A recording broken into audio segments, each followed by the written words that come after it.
ಶ್ರೀ ಗುರುಭ್ಯೋ ನಮಃ. ಶ್ರೀಮತೆ ರಾಮಾನುಜಾಚಾರ್ಯಾಯ ನಮಃ.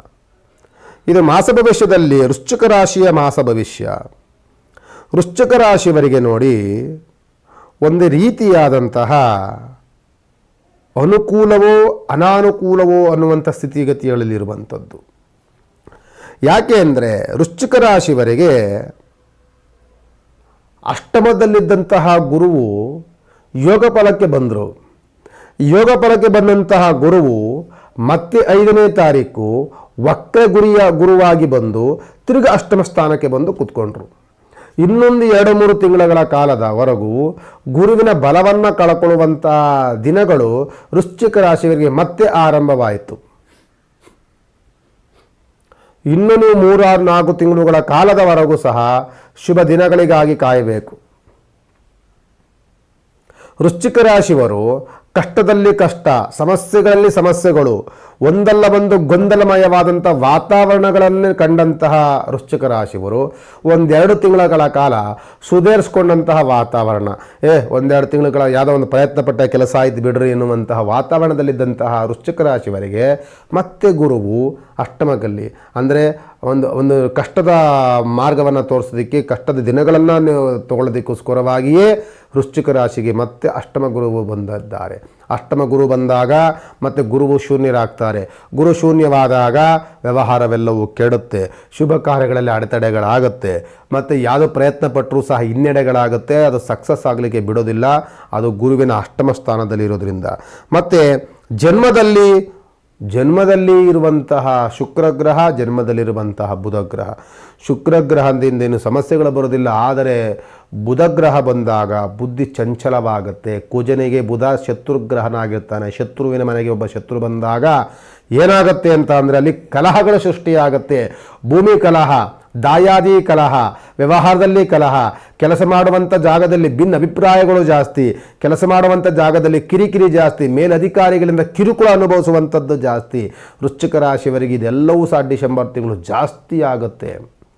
ಕೆಲಸವನ್ನೇನಾದರೂ ಬದಲಾವಣೆ ಮಾಡ್ಕೊಳ್ಳೋಣ ಅಂತ ಒಂದು ರೀತಿಯಿಂದ ಮಂಡತನದಲ್ಲೋ ಈ ಸವಾಸನೆ ಬೇಡ ಅಂತ ಏನಾದ್ರು ಬಿಟ್ಟರೆ ಅದು ಮುಂದಿನ ದಿನಗಳಲ್ಲಿ ಇನ್ನೂ ಕಷ್ಟಗಳನ್ನು ತಂದು ಕೊಟ್ಬಿಡುತ್ತೆ. ಯಾಕೆಂದರೆ ಕೆಲಸ ಕಾರ್ಯಗಳಿಲ್ಲದೆ 3-4 ತಿಂಗಳ ಕಾಲದವರೆಗೂ ಸಹ ನಾವು ಕಾಲವನ್ನು ದೂಡಬೇಕಾಗ್ತದೆ. ಅದರಿಂದ ಅವಮಾನವೋ, ಕಷ್ಟವೋ, ನಷ್ಟವೋ, ಅನಿಷ್ಟವೋ, ಸಮಸ್ಯೆಯೋ, ಗೊಂದಲವೋ ಇರೋದನ್ನೇ ಸ್ವಲ್ಪ ನಾವು ತಳ್ಳಾಕೋಣ, ಇದರಲ್ಲೇ ಸ್ವಲ್ಪ ಕಾಲ ಕಳೆದು ಬಿಡೋಣ, ಒಂದು ಒಳ್ಳೆ ದಿನ ಬರುತ್ತೆ, ನಮ್ಮ ಸ್ವಭಾವ ಏನು ಅಂತ ಅವ್ರಿಗೆ ಅರ್ಥ ಆಗುತ್ತೆ, ಅಲ್ಲಿವರೆಗೂ ಕಾಯೋಣ ಅನ್ನುವಂಥ ಮಂಡತನದಲ್ಲಿ ಕಾಲವನ್ನು ಕಳಿಬೇಕೇ ಹೊರತು ಅವನು ಅವಮಾನ ಮಾಡಿಬಿಟ್ಟ, ಅವ್ನು ನನಗೆ ಇಲ್ಲಿ ಸಲದ ಮಾತನಾಡ್ಬಿಟ್ಟ, ನಾನಿಲ್ಲಿ ಇರೋದಿಲ್ಲ, ಈ ಕೆಲಸ ನನಗೆ ಅಡ್ಜಸ್ಟ್ ಆಗ್ತಿಲ್ಲ ಅಂತ ಏನಾದರೂ ಬಿಟ್ಟರೆ ನೀವು 3 ತಿಂಗಳ ಕಾಲ ಮಲ್ಲಿ ಕೂತ್ಕೊಳ್ಬೇಕಾಗುತ್ತೆ. ದುಡಿಮೆ ಇಲ್ಲ.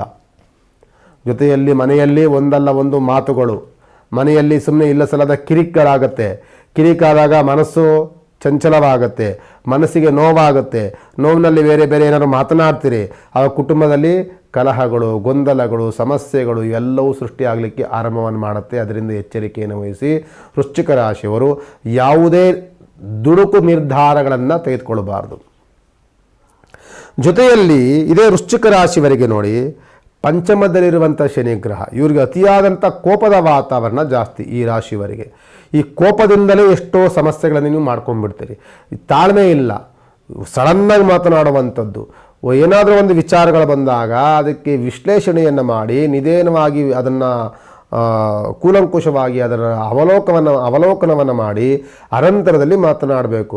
ಸಡನ್ನಾಗಿ ಬಾಯಿಗೆ ಏನು ಸಿಗುತ್ತೆ ಅದು ಮಾತನಾಡೋದು, ಏನು ಅನಿಸುತ್ತೆ, ಏನು ತೋಚುತ್ತೆ ಅದು ಮಾತನಾಡೋದು, ಏನು ಅನಿಸುತ್ತೆ ಅದನ್ನೆಲ್ಲವೂ ಕೈಕರ್ಯವನ್ನು ಮಾಡುವಂಥದ್ದಕ್ಕೆ ಹೋದಾಗ ಎಲ್ಲವೂ ಕಷ್ಟ, ಸಮಸ್ಯೆ, ಗೊಂದಲಗಳಿಗೆ ಗುರಿಯಾಗ್ತೀರಿ ಹೊರತು ಯಾವ ಸಮಸ್ಯೆಯಿಂದಲೂ ಸಹ ವಿಮುಕ್ತರಾಗೋದಿಲ್ಲ.